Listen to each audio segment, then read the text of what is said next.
Guys, welcome to my YouTube channel. আজকে আমি চলে এসেছি কলকাতার ইকো পার্কে জাপানি ফরেস্টে। আজকে আমি তোমাদেরকে এক টুকরো জাপানি ফরেস্টের পুরো ভিউটা দেখাবো। এই দেখো, এখানে গেটের সামনে ঢুকতে না ঢুকতেই দেখতে পাচ্ছি 4টে সিংহ বসে আছে। তাদেরকে ওয়েলকাম বলে আমি চলে গেলাম গেটের সামনে। গেটের ভেতর আমি ঢুকে গেলাম। গেটের মধ্যে ঢুকতে না ঢুকতেই দেখি, ও বাবা, বুদ্ধ মূর্তি যে! এ দেখো, বুদ্ধ মূর্তিটা দেখিয়ে এবার আমি তোমাদেরকে নিয়ে যাব ওই দিকে দেখতে পাচ্ছ কত সুন্দর সুন্দর জায়গা দেখতে পাচ্ছ।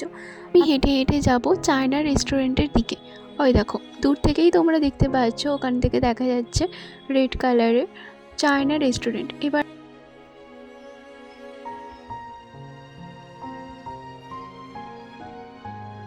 এবার আমি সামনে চলে এলাম। দেখো, এখানে সবাই খাওয়া দাওয়া করছে, ঠিক আছে। এবার আমি তোমাদেরকে ওই দিকটা দেখাবো। ওই দিকটা হচ্ছে বাঁশের ঘেরা করা আছে, ঠিক আছে।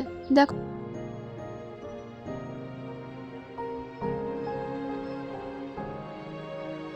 দেখো বন্ধুরা, কি সুন্দর ভিউটা দেখতে পাচ্ছ, এত সুন্দর ফরেস্টটা। এই দেখো বন্ধুরা, দুধারে দুটো জলের উপর দিয়ে কি সুন্দর হাঁটা পথ। আমার তো খুব ভালো লাগছে, কি সুন্দর লাগছে দুধারটা। আর আজকের ওয়েদারটা এত সুন্দর, আমি কি বলবো, মানে ঠান্ডাও লাগছিল আর এত সুন্দর ওয়েদার। সোয়েটার টুপি পরে বেশ এখন ভালোই গরম লাগছে। দেখো বন্ধুরা, ভিউটা দেখতে পাচ্ছ কত সুন্দর লাগছে এখান থেকে। আর একটুখানি গেলেই তোমরা দেখতে পাবে যে জাপানি টেম্পল। ধরে রাখতে পারছি না, মনে হচ্ছে কখন যাব মন্দিরের সামনে, কখন যাব।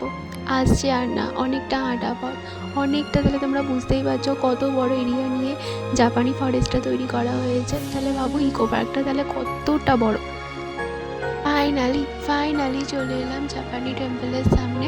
এবার আমি জাপানি টেম্পলের ভেতরটা ঢুকে তোমাদেরকে সমস্ত ভিউটা তোমাদেরকে দেখাবো। এই দেখো বন্ধুরা, কি সুন্দরভাবে করা আছে মন্দিরের ভিতরটা, এগুলো সব।